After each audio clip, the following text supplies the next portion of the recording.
Plaintiff Thomas Lambert is suing his ex-girlfriend for the value of a vehicle and personal property. Thomas says the defendant told him she was on birth control when they started having sex, but somehow she got pregnant. Thomas also claims the defendant threatened him and his friends with a shotgun. Defendant Christine Maddox denies threatening Thomas with a gun.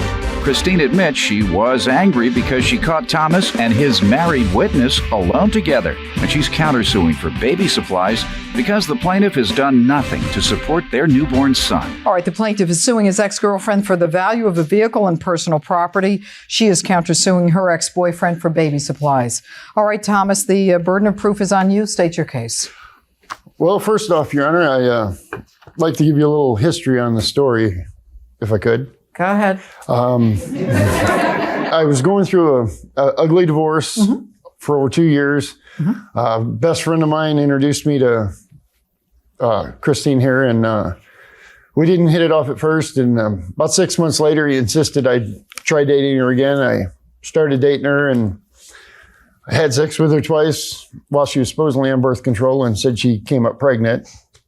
Were you on birth control? I was using birth control, Your Honor, at the time with him. I was not taking any oral birth control methods, but something else that I had not used before. But yes, I was taking birth control. Okay. All right. Then she got really hormonal and started acting really crazy. Excuse me, do you think that being pregnant would, make me hormonal at all? Since that I was pregnant, I did. So is that an admission that you were hormonal when you were pregnant? And therefore, what he's about to say is true? Your Honor, I was, I would say, while I was pregnant, very emotional. Okay. Very emotional. All right, that's fine. Go ahead. Yeah, well, I'm going through Christine, look at me. I have a feeling we're going to start with each other, but go ahead. Look at me. Now, go ahead, Tom. I'm going through an ugly divorce, and she's already talking about wanting to go looking at wedding dresses, and I already told her I'm never getting married again if I get this divorce. Yeah, well, you're the one who's sleeping with her. But I told her I was never getting married. Oh, okay. I stated that from the first time I talked to her. How long were you married, Thomas? I've been married for 6. I'm still actually married. I'm Who's divorced. this? Best friend. Not the wife. No. Oh, no. Oh, okay. Go ahead. I'm still going through a divorce. It's been going on for over 2 years now. Why is it taking so long? Because my wife keeps changing her mind.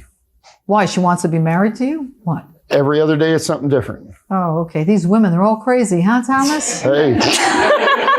Don't answer that, Thomas. Don't answer that. Yeah, you're digging a hole here. Yeah.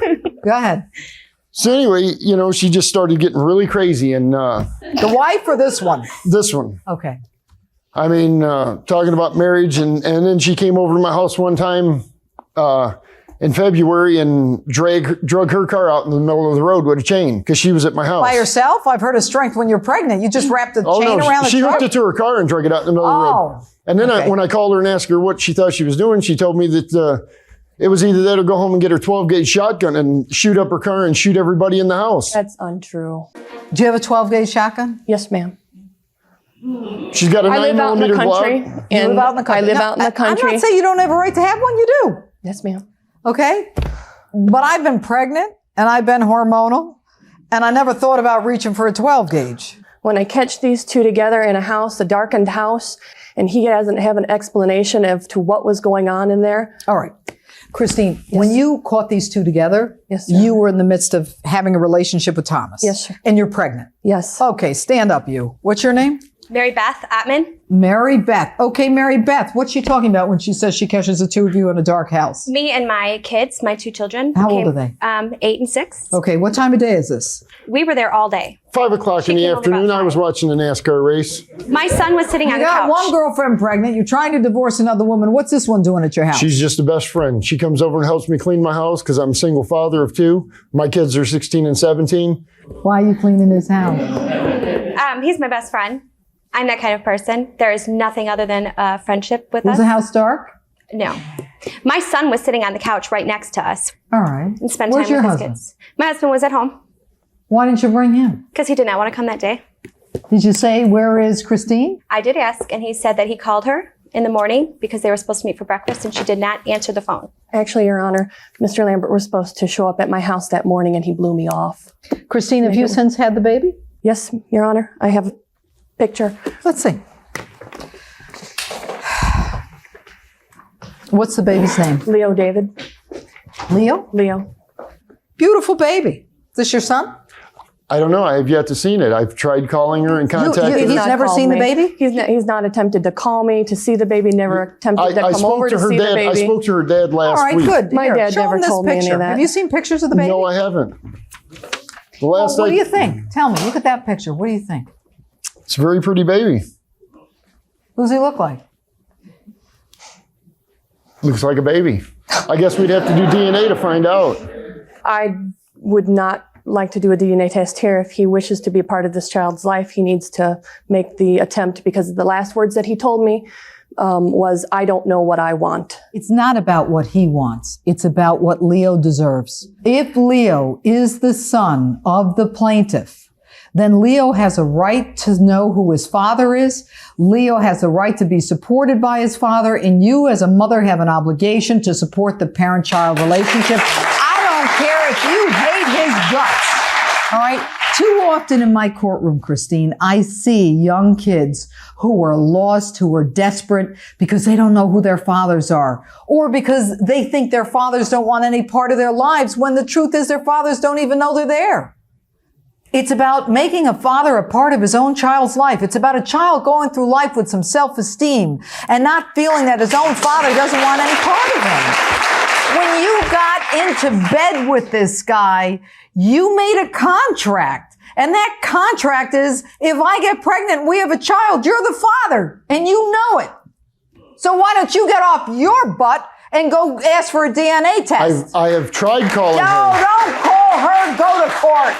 Be a man and go to court. Now, what's with the car and the 12 gauge and what's going on here? You're suing for what? Chevy Suburban and some personal items that were left at her house. That Well, okay, what's left at her house? crock pot, a lamp, my daughter's cowboy boots, A crock pot? my daughter's camera. You left a baby at her house. Forget the crock pot. All right. Tell me about the Chevy. The Chevy. What? She's got your car? Yes, I Do reckon. you have his Chevy? Your Honor, that's my Chevy. That's my Chevy Suburban. It's Whose name is the Chevy in? mine, Who paid for it? Mr. Lambert. Why'd you pay for a Chevy and put it in her name? Well, I totaled out my pickup truck, and So I buy needed- yourself a new truck. Don't buy her a truck. I did, but I was, like I said, I was going through an ugly divorce. She said, "Don't put it in your name. Your wife can take it in a divorce. Put it in my name. I will never screw you out of it." That's exactly what you told me. You know what, Thomas? Here's what happened. You get screwed in the end. You know why? Because you went into this with unclean hands. You decided, because you were going through a matrimonial, that you would put the car in her name so your ex can't get a hold of it, the one that you're still battling 2 years later. You know what? Maybe if you would honestly put it in your own name, you wouldn't be in the middle of this war with this woman, with all the ripple effect of everything that's gone on since you met her. Shame on you. So who's got the truck now? She took it. She came to I was at my ex house babysitting my grandsons, and she came and took the truck. And she told me that the only reason she was taking the truck is because I wouldn't talk to her. And then I don't blame her if she owns it. once she took the truck, she said, "Talk to me and I'll give you your truck back." I started talking to her, and then she stopped answering my phone call. Why are you suing him? The amount of the cost of purchasing everything, a crib, a stroller, everything that you need for a child. On the one hand, you want him to pay for a crib, baby clothing, and supplies. On the other hand, you are, whether you admit it or not sure that you want him in your life and in the baby's life when you know darn well he's the father of the baby. Mm-hmm. And I suspect he knows it too, which is why he's buying you a car and doing all this other stuff. And Thomas, come to grips with the fact that everything you do is based upon your decision. You know, and I get it. You've got grandchildren. The last thing you want is another baby. I'm not saying it's yours for sure, but you may very well have one. And if it's mine, then, I will take full responsibility. Look at her and tell her that. I've told her Look that. at her and tell her that. I want you to look at him, Christine.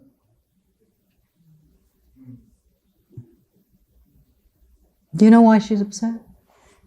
This is very difficult for a woman who's a mother of a baby alone. She doesn't want to do this. And I suspect that you shouldn't either.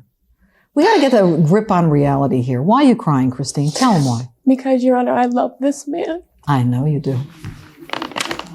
She loves you. If you have no interest, then move on and tell her. You're suing her from the crock pot and everything else. You could care less about that stuff. You still have feelings for her. But it's not. You know what? As far as I'm concerned, then you're not capable of having feelings. But I'll tell you what, some court down the road is going to make sure you feel when they determine that you're the father and you pay for that baby. Now, look, the truck is yours. He put it in your name. You repossessed it. Whether you wrapped a chain around it, went with a cop. I don't know what you do. I give you credit. You're a bright woman. You know what you had to do. It's your truck. Stupid. Stupid. Stupid. You know it. I know it. And everybody else knows it. Now, Thomas, do you have any stuff to give me? You got a crock pot. You got a few things. I have pictures if he wants to come pick them up. Actually, he abandoned them at my home. Don't give me that hogwash. He didn't abandon them. He's just afraid to come back because he doesn't want to. Because you got a 12 gauge and you got like chains and you're pulling ropes in the middle. All right. Now, you want baby supplies and all that other stuff, Christine? Yes, Your Honor. This is step one. You're not going to get it from me because I don't know if he's the father. I can't give it to you. Now it's time to go to a family court, get a DNA test, try to get some child support, set up a visitation schedule, and do what you can to try to establish or foster the relationship between him and your baby, Leo. Dismissed. Both ends. So ordered.